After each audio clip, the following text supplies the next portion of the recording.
My grandmother, Grandma Olive, who was a writer and a wildlife photographer in northern Wisconsin. Her work appeared in newspapers, magazines, not the New York Times, but textbooks, other publications. And in order to do that, what she learned early on was she needed to cloak her gender. So she submitted her work under the name O. Glasgow to let the work speak for itself.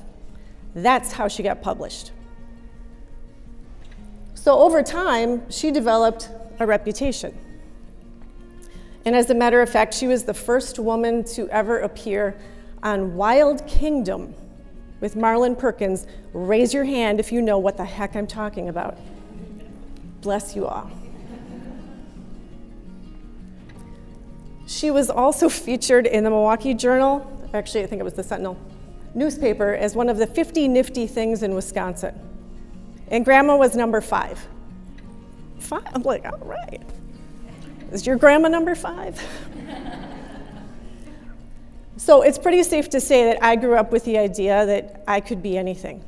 So I'm Nikki Palmer-Quaddy, and I help organizations build rock star talent. I'm a big believer that businesses can achieve great things when they really invest in their people. Like, people will run through a wall for you if they honestly believe that you care and that you're willing to put in time and energy into their development. So my career started in HR, and then I was fortunate enough to join a small but growing company where I also got to lead talent in many other functions. I was made an equity partner, and ultimately we scaled that business and was extremely proud of that.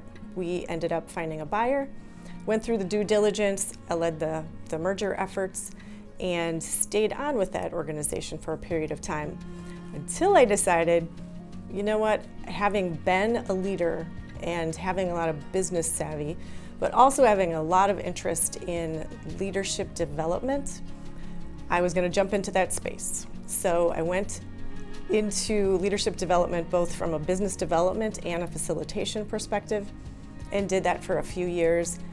Found that I really like working with learning. So I fell in love with the process of learning. So combining leadership and development of people just really turned into a passion for me. And after doing that both in higher ed and in corporations and other organizations, I decided to make the leap, start my own business. I had also invested in leadership coaching, certification training, and I found that I just absolutely love helping people get to that next level and really amp up their performance. I have a deep place in my heart where I really want to challenge HR leaders to advance their own careers. They spend a lot of time worrying about developing talent in other parts of the organization and sometimes overlook themselves.